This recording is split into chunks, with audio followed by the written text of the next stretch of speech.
ಆಯ್ತು.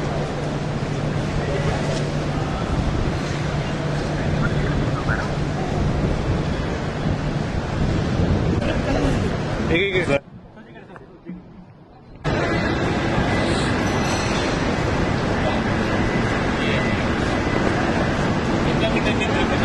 ಎರಡು ಮೂರು ಕಡೆ ನಿಂತಂದ್ರೆ ನಾವೇ ಸಿಂಗಲ್ ಆಗ ಸರ್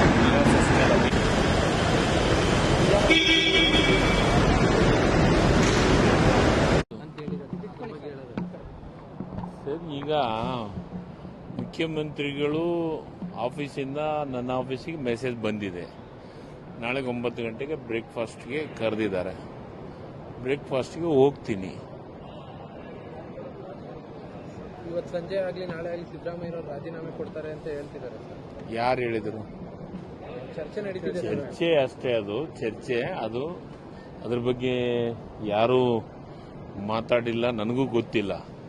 ರಾಜೀನಾಮೆ ಕೊಡ್ತಾರಾ ಬಿಡ್ತಾರಾ ಅನ್ನೋದು ನನಗದ್ರ ಬಗ್ಗೆ ಮಾಹಿತಿ ಇಲ್ಲ. ನಾಳೆ ಬೆಳಗ್ಗೆ ಬ್ರೇಕ್ಫಾಸ್ಟಿಗೆ ಕರೆದಿದ್ದಾರೆ, ಹೋಗ್ತಾ ಇದ್ದೀವಿ. ಡಿ ಕೆ ಶಿವಕುಮಾರ್ ಅವರು ಸರ್, ಅದ್ರ ಬಗ್ಗೆ ಅದನ್ನ ಬಗ್ಗೆ ಏನೇ ನಿರ್ಧಾರಗಳು ಮತ್ತೊಂದು ಎಲ್ಲದೂ ಹೈಕಮಾಂಡ್ ತೆಗೆದುಕೊಳ್ಳುವಂಥದ್ದು.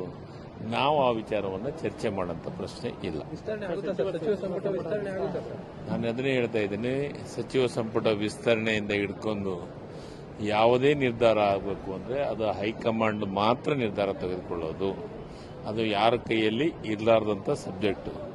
ಅದಕ್ಕೆ ನಾಳೆಂತೂ ಮುಖ್ಯಮಂತ್ರಿಗಳು ಬ್ರೇಕ್ಫಾಸ್ಟಿಗೆ ನನಗೆ ಬರೋಕ್ಕೆ ಹೇಳಿದ್ದಾರೆ. ನಾನು ಬೆಳಗ್ಗೆ 9 ಗಂಟೆಗೆ ಹೋಗ್ತೀನಿ.